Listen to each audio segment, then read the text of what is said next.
I've recently found Lynn Keely's research and posted some of his information because I've arrived at similar conclusions after 17 years of independent study of the same subjects. Although I don't agree with everything he says, I'm still looking into his claims, and I'm confident that I'll arrive closer to figuring it out, or at least on that level of awareness. I appreciate Glenn's contributions, but under no condition will I terminate my independent research and adopt his completely. If this tells some people that I am programmed, that doesn't bother me because only they will have to live with that misconception. Now, to the other true researchers out there, the process of putting together this puzzle will neither be quick or easy, nor should it, because what is equally important is the experience you will have gained by the dedication to the study, which will subsequently affect how you apply the knowledge by communicating and relating to others. Any good teacher would expect to teach and then learn from the student in turn. It's fine if you learn from someone more knowledgeable than yourself,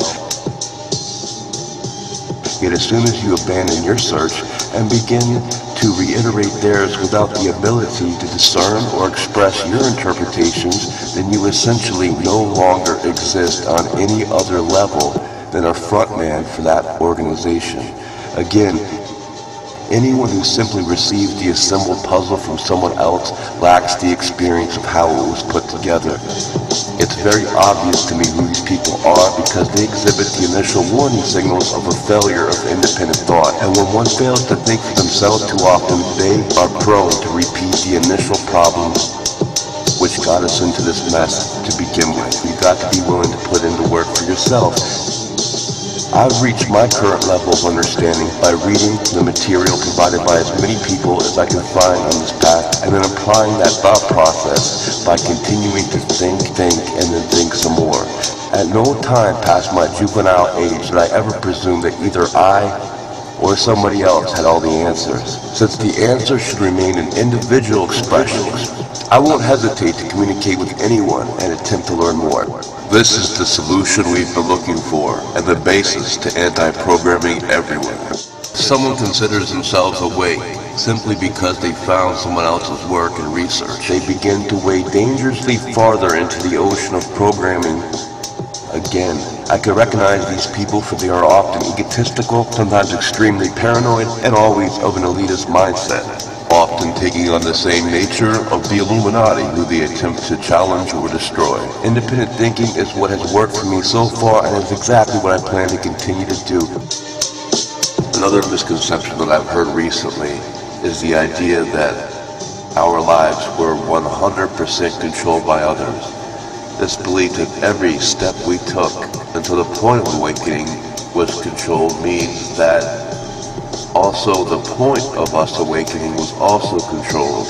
If every step you took led you to the point of awakening, then that path was necessary so that you would awake.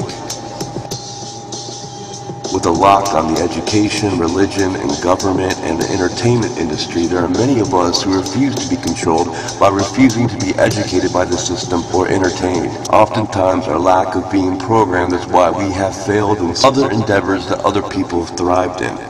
It could be said that if we were more programmable, then we'd be a great success, which is why the elite often think and are the way they are, and why many of us who fight them are often without proper funding. The first step in deciphering this problem was looking at myself to see what is wrong with me.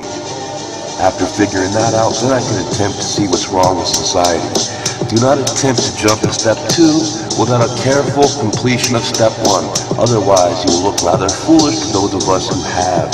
Often, these people will give conflicting reports, hating the sheep and the program without focusing on the prime target that created the sheep mentality.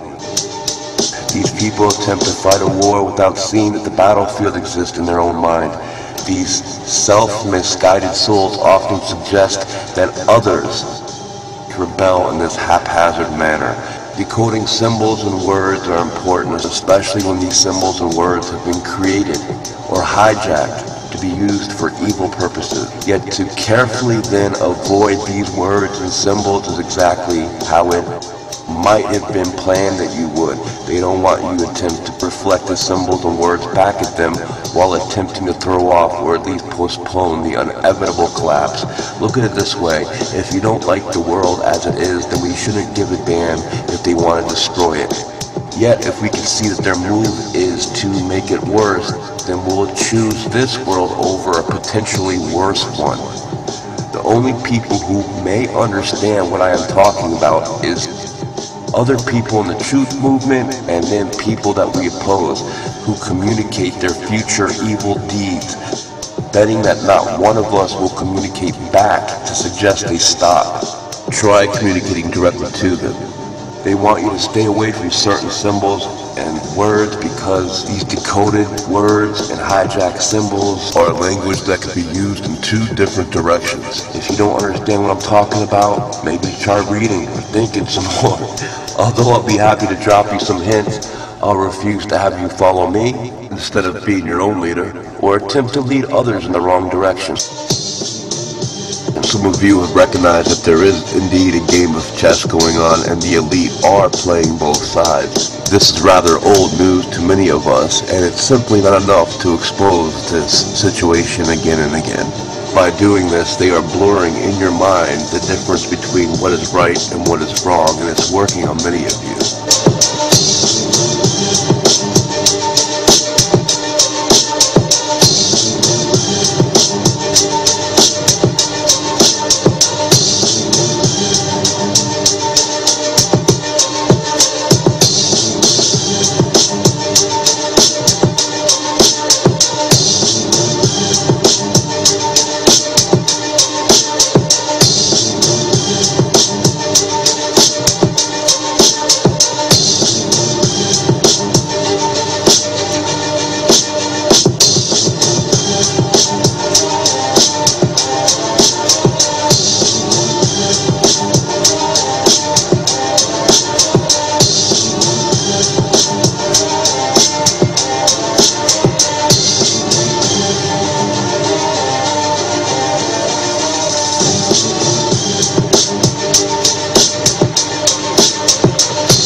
Overtime.